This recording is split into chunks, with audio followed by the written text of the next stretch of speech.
óptimo, DQ LS, Perron en G y Viris y Perron. Y además te tienes que aplicar esto, o sea, es lo que tiene que estar en tesis. Si tú quieres hacer, demostrar que la serie es integrado de 1, le tienes que aplicar todos los contrastes posibles. ¿Ya? Ya, si tu profe no te lo... Algunos utilizan en las tesis solamente ADF y Viris y Perron. ¿Ya? Bueno, si pasan por mí, yo no lo voy a pasar. ¿Ok? Pero en las tesis formalmente tienen que estar todos los contrastes, porque podría ser que una serie tenga red unitaria, te salen los test, pero yo ya sé que hay una pérdida de potencia, posiblemente la serie tenga quiebre. Y supongamos que tú analices el COVID, con periodo COVID todavía, y no le metes esto. Peor, ¿no? Es posible que te arroje que tiene red unitaria, que en realidad no tiene. Y bueno, los valores críticos ya no son tabulados, como pueden ver acá, no son tabulados por Davis y McKinnon, que eran las pruebas convencionales, sino son tabulados por Timothy Bogerson. ¿Sí? Ahí está Timothy Bogerson. ¿Okay? Muy bien, bueno, acá tengo la regresión que ha hecho el contraste, esta es la regresión auxiliar. Y acá tengo el mínimo valor de T, ¿no? O sea, acá el software lo que ha hecho es calcular el mínimo valor de T. Y he encontrado que el mínimo valor de T, ahí está, ha encontrado todo esto. Y el mínimo valor de T que he encontrado es acá, menos 2.73, que hemos visto en la tabla de arriba. Pero ni aún así, este valor sobrepasa el valor crítico, por lo tanto, encontramos evidencia a favor de la nula. O sea, que solo hay red unitaria. ¿Sí? Pudiendo descartar en este caso la presencia de quiebre estructural. Bueno, y esto es lo mismo, ¿no? Con los coeficientes. ¿Ah? Veamos otra serie, a ver, ojalá que tenga internet acá. Sí, ¿no? A ver, por ejemplo, profe, a ver, vamos a bajar a el PBI, a ver. Y vamos a correr con la información del COVID, ¿ya?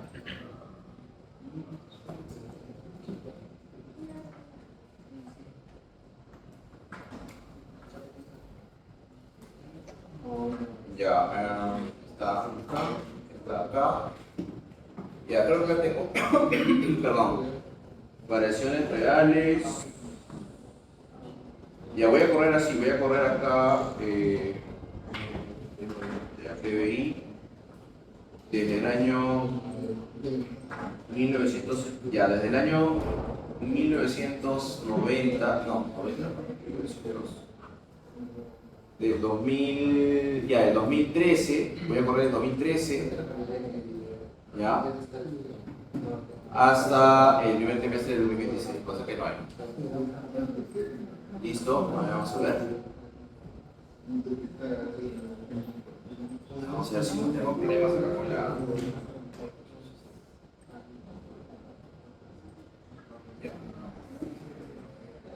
Ahí está.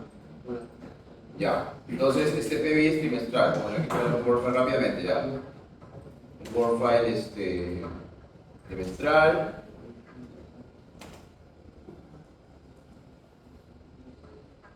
Desde el primer trimestre, no, del 13 hasta el primer trimestre 26.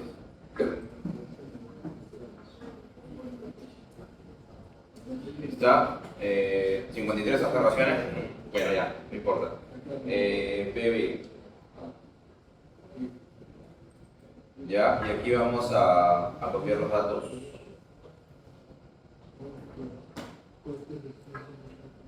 Ahí está. Ya está. Obviamente esta serie, la serie que tenemos acá, tiene raíz unitaria, ¿no? Tiene, perdón, estacionalidad. Hay que limpiarlo.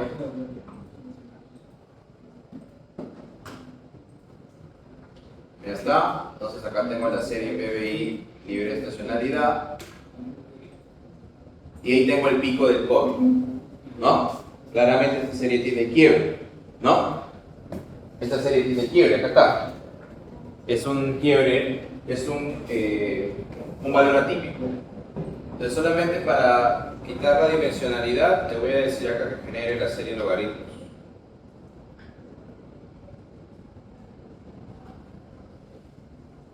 Rápidamente, ¿ya? ¿Listo? Perdón, PBISA. Ahí está, entonces ahí está la misma serie, solamente la he rescalado la he rescalado, pero tiene el mismo comportamiento. Entonces, a esta serie le voy a aplicar la prueba de raíz unitaria. En este caso, la serie puede tener quiebre en tendencia también, inclusive. ¿Está? Ustedes pueden ver, la serie tuvo un valor atípico, pero luego del COVID la serie está creciendo, la tasa de crecimiento está desacelerada. Puede haber también un quiebre no solamente por valor atípico, puede haber un quiebre. Entonces acá le voy a pedir al software, mira, hazme una prueba de raíz unitaria, un breakpoint unit test, y le voy a decir acá, hazme una consideración como esta, y considera que puede haber quiebre intercepto y tendencia. ¿Sí? ¿Estamos? ¿Me están siguiendo? Ok, bueno, esto acá lo dejo así, esto también, y le doy OK. Listo, ya está. Veamos, ¿qué me dice esto? Bueno, la evidencia que tengo acá, ¿cuál es? ¿Qué evidencia tengo con esto? La serie que tengo ahí tiene raíz unitaria, después que le modelo con quiebre, intercepto y tendencia.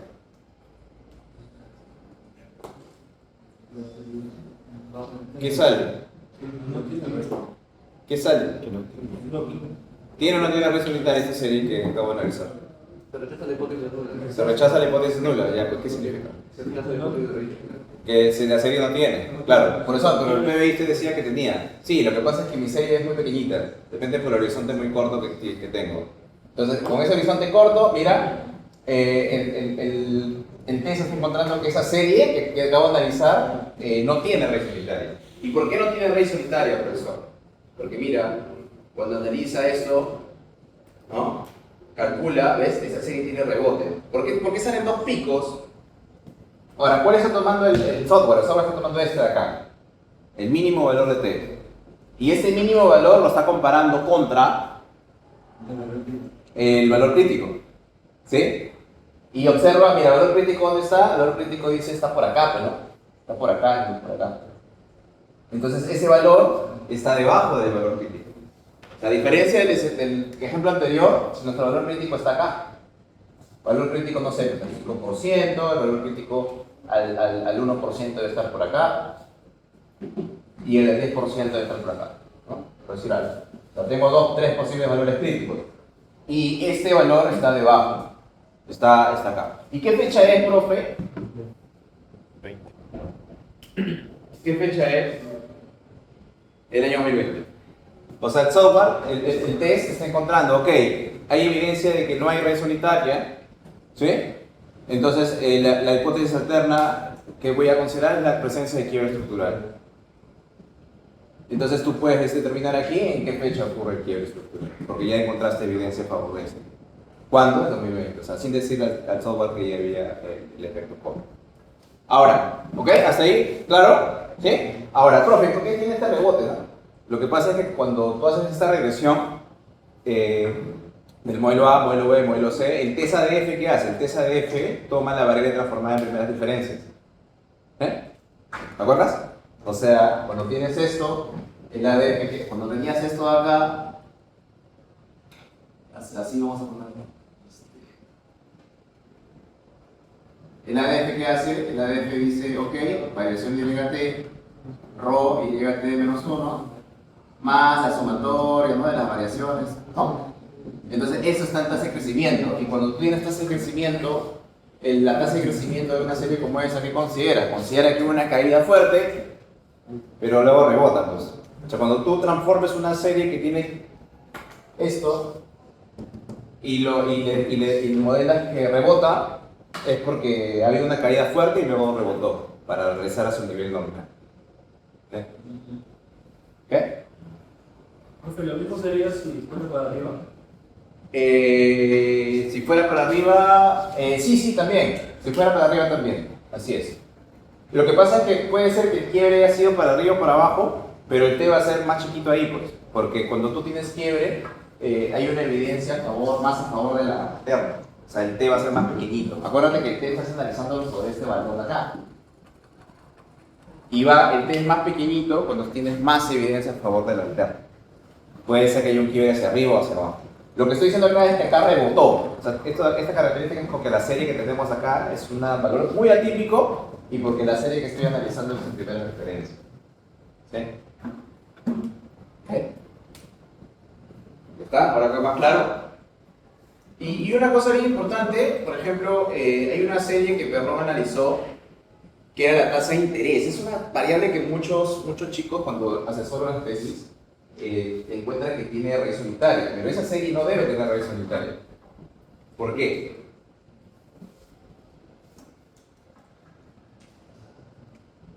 Perrón es más, Perrón, toda su curiosidad nació a partir de que encontró presencia de raíz unitaria en la tasa de interés.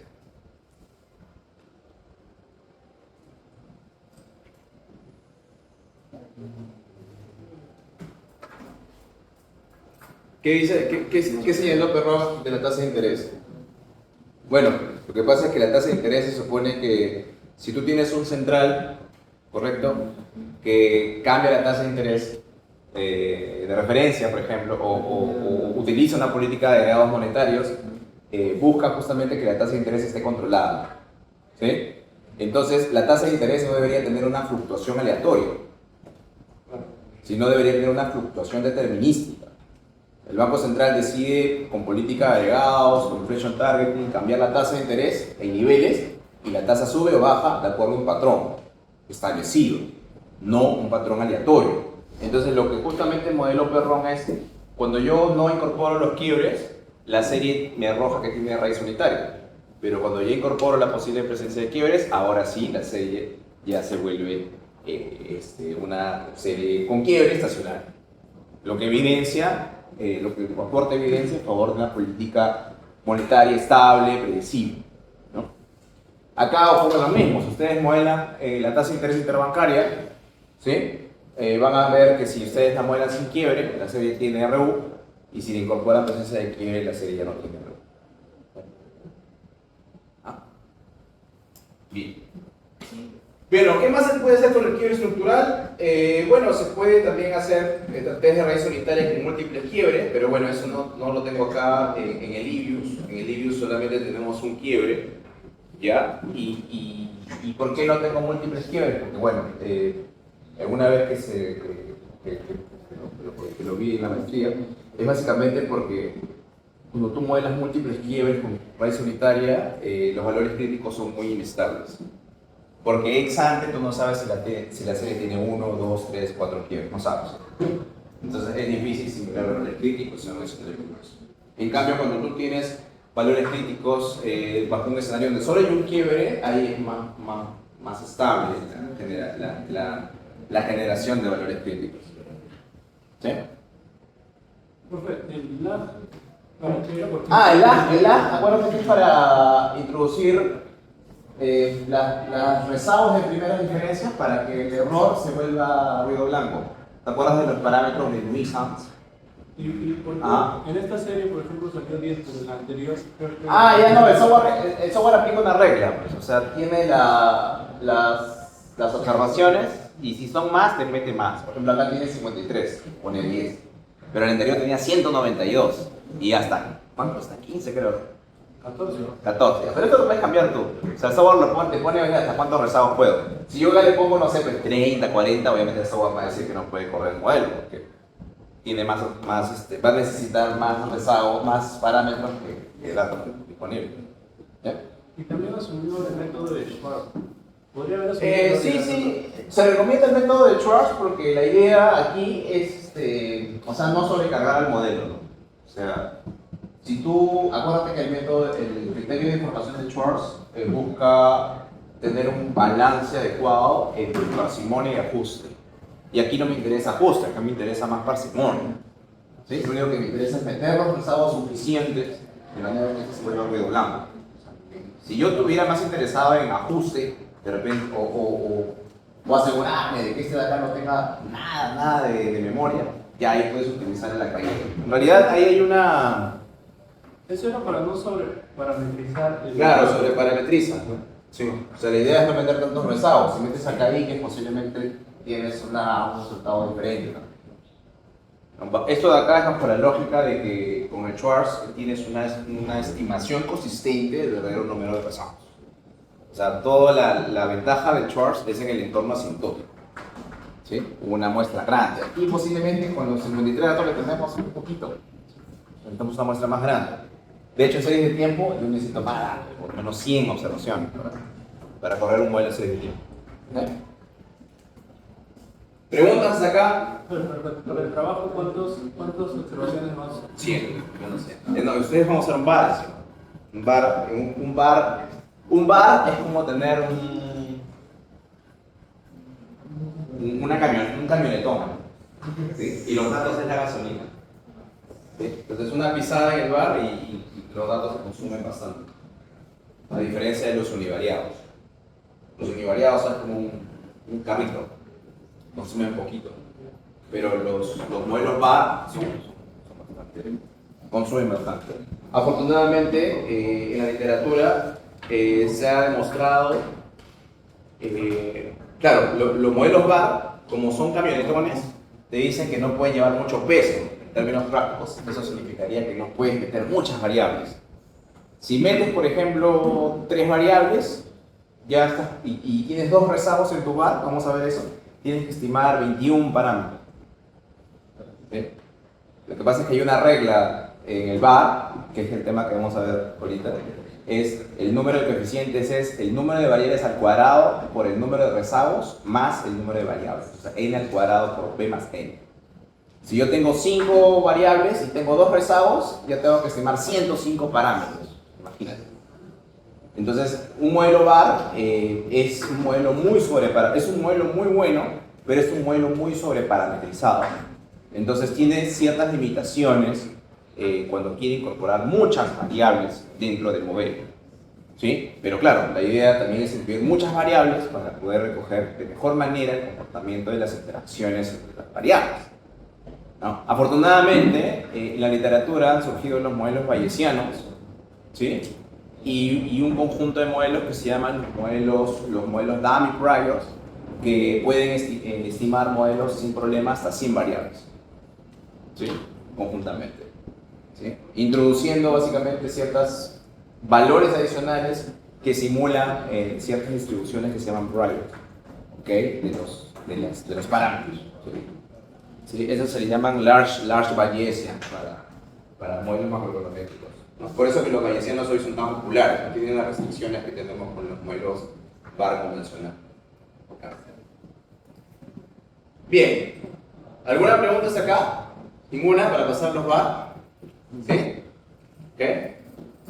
Ajá. En términos prácticos, no sé, un banco central, ¿cómo define la justificación, por ejemplo, de la inflación? ¿Cómo dice tantos rezagos, tantas variables? ¿Es de literatura o tiene algún...? ¿Te refieres cuando hace un Bayesian, por ejemplo, el bar? Bueno, ahí utiliza reglas prácticas, ¿no? Normalmente cuando las series son trimestrales, utilizan 4 rezagos. Cuando son mensuales, pueden ser hasta 12 rezagos. Y respecto a las variables que incluyen en el modelo, ¿es pura literatura o tiene algún método? Sí, las variables son de literatura. Igual vamos a ver eso, ¿no? A ver, esto de acá lo voy a guardar.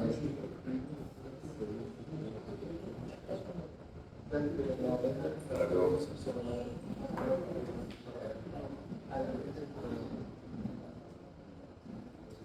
Ya. Muy bien.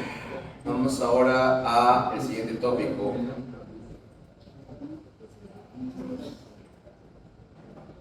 Que es el modelo bar, que es justamente lo que van a tener que hacer el trabajo, ¿no?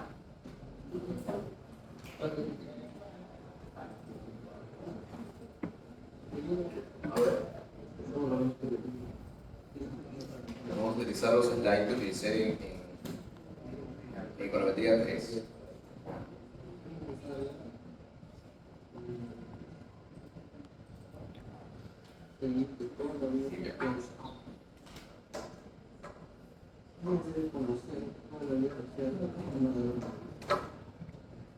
Muy bien, modelos bar.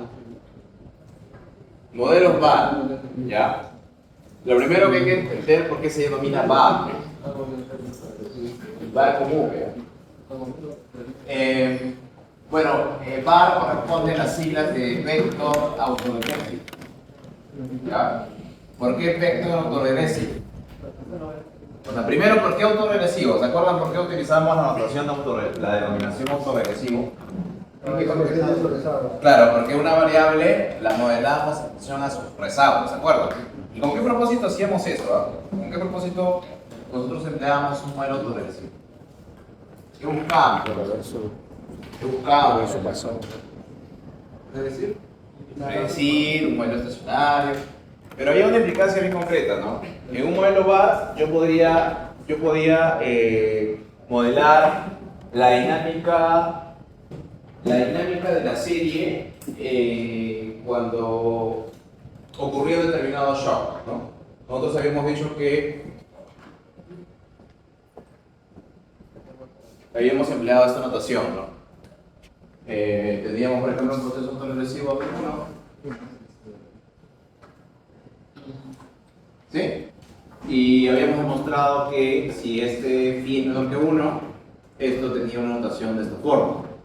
Se puede demostrar que es esta forma. Phi de t menos 1, phi al cuadrado de t menos 2, ¿no? ¿De acuerdo? Entonces, esta es lo que llamamos el teorema de representación de Wolf. Entonces, bajo esta notación, yo les decía, si tú consideras acá un adelanto S periodo de Y sub t, ¿verdad? Podríamos tener esto, ¿no? T más S, phi por T más S menos 1, y así en algún momento phi elevado a la S por S sub t, más phi elevado a la S más 1 por S sub t menos 1, y así, ¿no? De manera que yo puedo modelar aquí cuál es el cambio de YT más S cuando ocurre el shock en T. ¿Sí? Y eso era igual, usando una simple derivada, el único elemento que depende de eso es este de aquí. ¿Y cuál era la lectura que yo le daba a esto? La lectura que yo le daba a esto era cuál es el valor, el cambio de YT, ese periodo hacia adelante, ¿sí? Cuando hoy, en la fecha de hoy, ocurre un determinado shock, ¿no? O sea, yo podría decir acá, el cambio de YT más S es igual a phi elevado a la S por el cambio de E sub t. Si el cambio de E sub t es 1, entonces el cambio de T más S, YT más S es phi a la S. ¿Sí? ¿Ok? Y evidentemente, ¿esto qué significa? Significa que cuando ocurre un shock en T, toda la secuencia de YT puede cambiar, ¿no? O sea, dependiendo del valor de S. Yo podría tener esto, podría tener acá, tengo esto de aquí S, y esto de acá es la derivada de YT más S por cambio en T. Yo podría tener un comportamiento como este, ¿no? Podría decir que esto de acá, no sé, pues es 1, y podría tener un comportamiento así. ¿Ok? De manera que cuando yo determinaba que este shock era más persistente, esta función de acá era más larga, y cuando el shock era menos persistente, la gráfica que está ahí podría ser algo así. O sea, esto de que vamos a determinar en adelante la función impulso-respuesta. Sí, la función impulso-respuesta me va a recoger cuál es el cambio de YT ese periodo hacia adelante cuando el día de hoy ocurre un determinado shock. ¿Sí? ¿Ok? Ahora, la única limitación que teníamos en esta situación, ¿cuál era? Era que este shock pues, no era interpretable económicamente, porque es una serie temporal. Si nosotros teníamos, por ejemplo, la inflación, no podríamos saber que ese shock es un shock solamente de inflación. Podría ser un shock de gasto, podría ser un shock de tasa de interés, un shock cambiario, o sea, cualquiera. ¿Sí? O sea, no se podía identificar cuál era la naturaleza, cuál era la causa de la fluctuación de nuestro nivel de YT. ¿Sí? Entonces, en el caso de los modelos VAR, nosotros sí vamos a poder hacer esa identificación. Porque nosotros en el modelo VAR vamos a caracterizar todas las posibles fuentes de fluctuación de eso. ¿Sí? Por ejemplo, ¿no? Yo en el modelo VAR voy a poder identificar si la fuente de fluctuación de YT está asociada a un shock de costos nada más, o si está asociado a un shock cambiario nada más, o un shock de expectativas, o un shock monetario, o un shock de depreciación cambiaria, entre otros. ¿Sí? ¿Y cómo voy a hacer eso? Eso lo voy a hacer a partir de que cuando yo plantee el modelo autoregresivo, yo no solamente voy a considerar la información de Y sub t, de la variable, sino que Y sub t va a interactuar con otras variables dentro de este proceso autoregresivo. Y por esa razón ahora el modelo recibe el nombre vector autoregresivo, porque ahora nuestra variable y sub t va a ser un vector formada por todas las variables a partir de las cuales voy a identificar esa fuente de fluctuación. De manera que este y sub t ahora va a ser un vector de dimensión n. ¿Sí? Por ejemplo, ¿no? Nosotros podemos considerar un modelo, como me preguntaba Josué, un modelo monetario. Yo, por ejemplo, puedo hacer un modelo monetario muy sencillo. Podría decir, ok, voy a considerar que este vector está formada por la inflación, está formada por el producto y está formada por la tasa de interés. ¿Sí? Tengo tres variables. Profe, ¿Eh? en un modelo monetario, todas esas no son como dependientes entre sí. Sí, justamente eso es lo que vamos a ver aquí. ¿Qué? Claro, obviamente, ¿no? Profe, ¿y de qué va a depender la elección de las variables dentro del vector? Obviamente va a depender de tu marco teórico, ¿no? Yo, por ejemplo, ¿por qué voy a asociar el comportamiento de la inflación al producto? ¿Por qué voy a asociar el comportamiento de la inflación con la tasa de interés? Porque económicamente existe, por ejemplo, una regla que me dice, en base a la curva IS, ¿sí? Que me dice que cualquier cambio en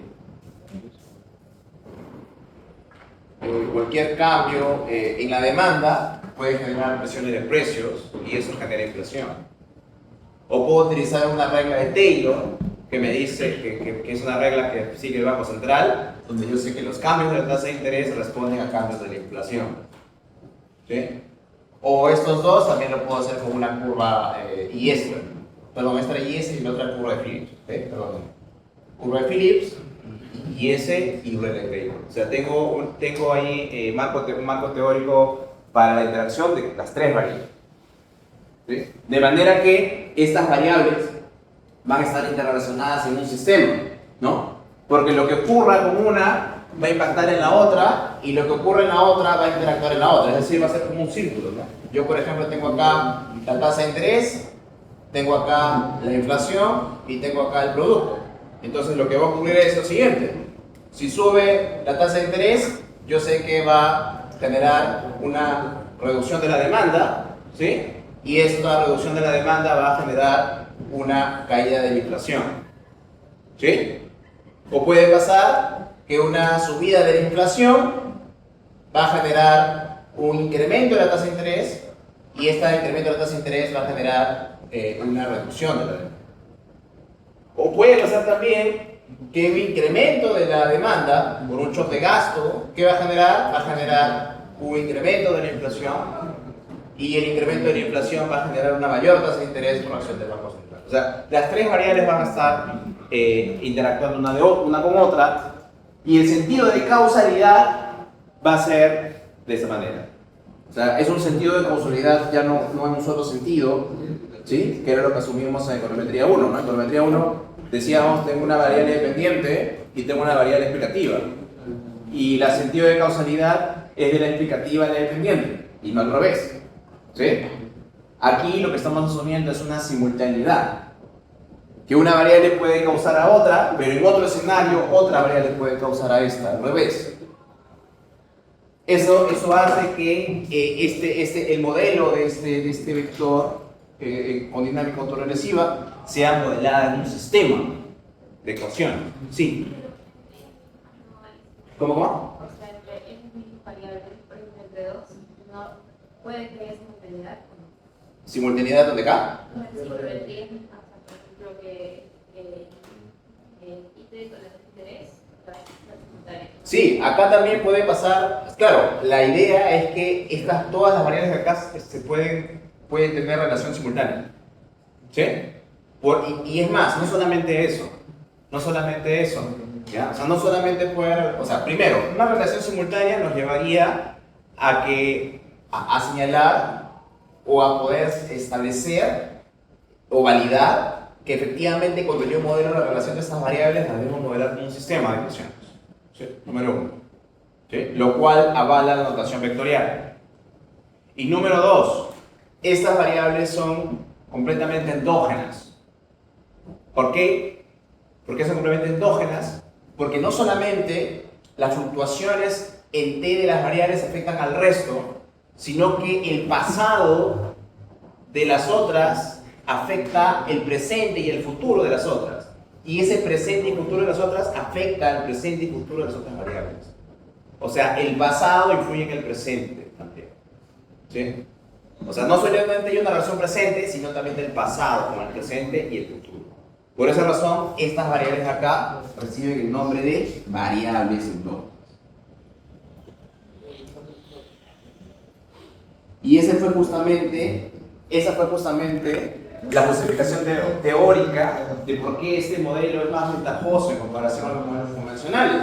Porque justamente quien propuso este modelo fue Chris Sims en el año 1980, frente a una crítica, o como una respuesta a la crítica de Lucas, de 1976, donde Lucas criticaba en un sistema de ecuaciones la elección de una variable como exógena frente a otra endógena en un modelo de ecuaciones simultáneas. Ustedes han visto ecuaciones simultáneas, ¿sí? Geometría 1. ¿Qué se asumía en geometría 1? Esta variable es exógena, esta variable es endógena. O esta es predeterminada, esta es endógena. Para poder identificar el sistema. ¿Sí? Entonces Lucas señaló, esa es una elección arbitraria, que no tiene necesariamente un sustento económico. Entonces, frente a esa crítica, Sims en el año 80 dijo, ok, no hay problema, tratemos a todos como endógenos. ¿Sí? Y planteó el modelo VAR. Además que el modelo VAR, por la estructura autoregresiva que va a tener, ¿no? Genera de que no haya una restricción dentro de la imposición de la estructura. O sea, simplemente es un modelo, un vector en función de los rezagos del resto de variables. ¿Usted me variables exógenas en el VAR? No. Ya luego vamos a ver incorporación de exógenas cuando veamos la aplicación.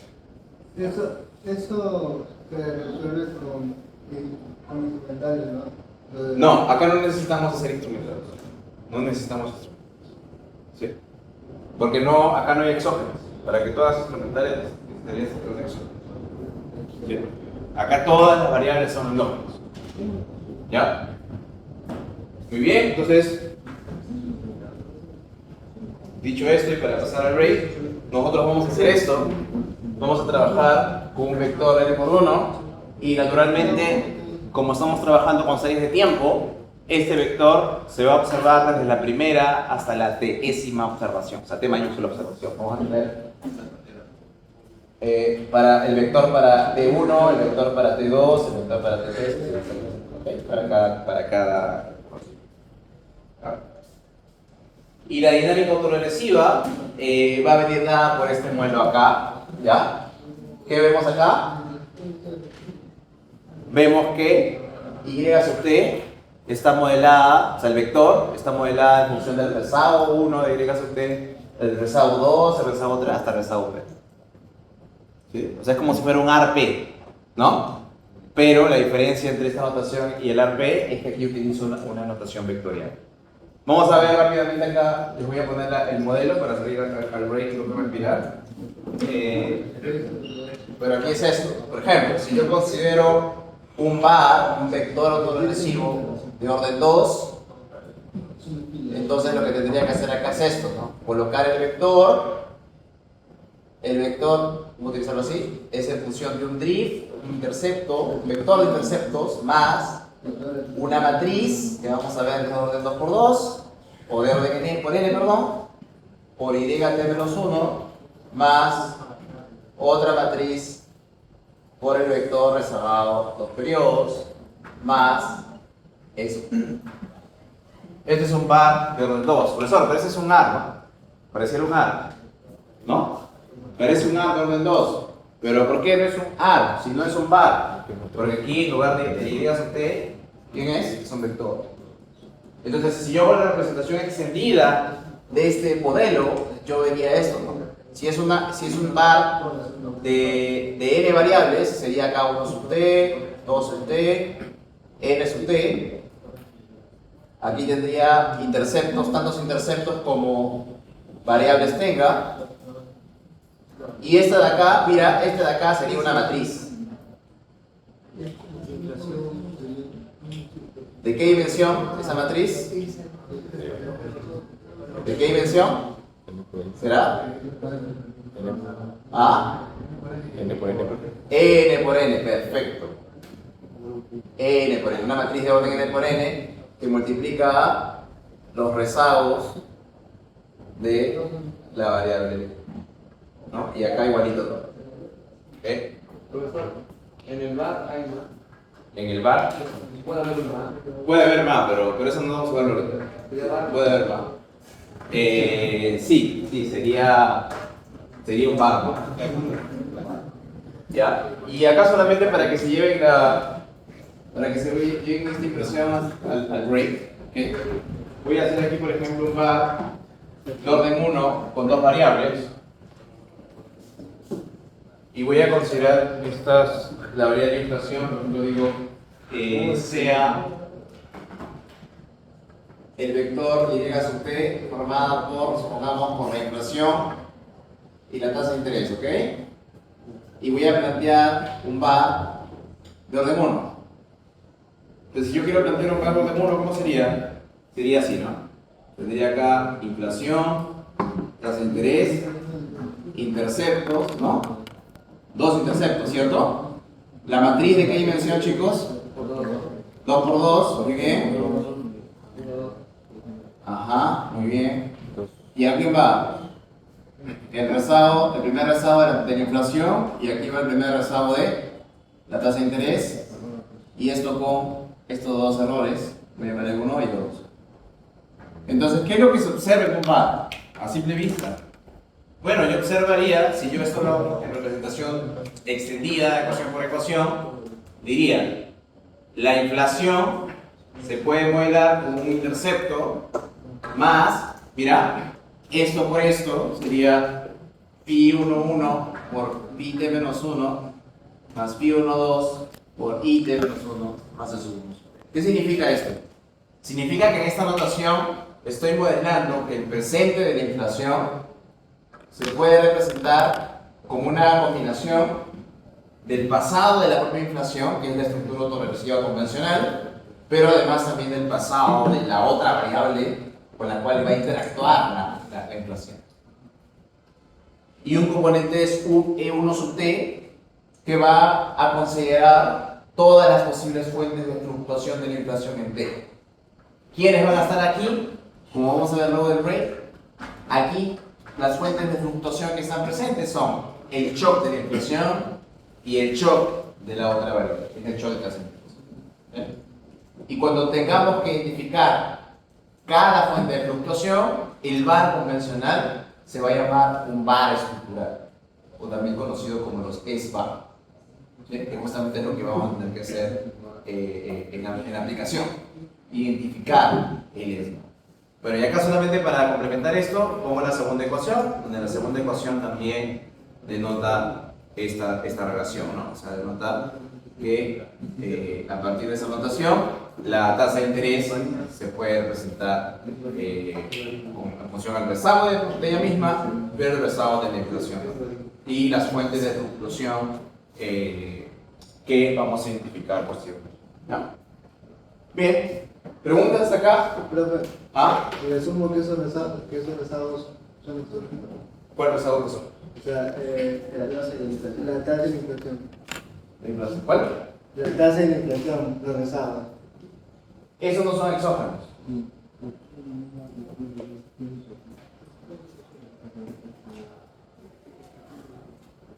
A estas variables que tienen rezagos se le conoce como predeterminadas. O sea, están dadas. Sí, o sea, tienes tres tipos de variables: endógenas, exógenas y predeterminadas. Las endógenas son las que interactúan en el pasado, o sea, el pasado y el presente influyen en la variable. Las exógenas son las que nunca tienen relación ni en el presente ni en el pasado, y las predeterminadas son aquellas donde el pasado solamente tiene relación con ellas, pero el presente no. Es como que dijeras, ¿por qué es predeterminada? Porque esta de acá tiene relación con el pasado de la tasa de interés, pero no tiene relación con el presente de la tasa de interés. Es predeterminada. ¿Sí? O sea, por eso no son exógenos, acá son predeterminadas, se llaman predeterminadas. ¿Ya? Bien, ¿alguna pregunta hasta acá?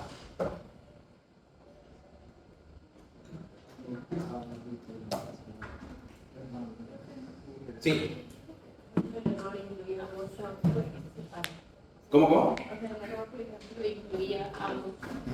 Pero ¿por qué entonces no se separa? ¿Por qué no se separa todavía? No, pero ¿por qué se separa que tenía un D y el Ah, ya. Lo que pasa es que en la estructura del modelo, estos errores, o sea, tiene que haber, estos errores son ruidos blancos, siguen siendo ruidos blancos, ¿ya? Pero cuando veamos la rotación del S bar, vamos a ver que este error es una suma ponderada de errores que son llamados estructurales, cada uno correspondiente a su error. Para entender eso, tengo que hacer, por sentarles luego del break, un modelo con una economía cerrada, ¿sí? Con 3 ecuaciones, para demostrarles cómo a partir de errores estructurales llego a esos errores que se llaman errores reducidos. Ya, eso lo vamos a ver aquí. ¿Ya? ¿Alguna pregunta más? Bien, entonces vamos a salir del break, ¿ok? ¿Sí? Y luego del break continuamos, ¿ya? Con esto. Son 8:30, ya 8:45 nomás volvemos, ¿ya?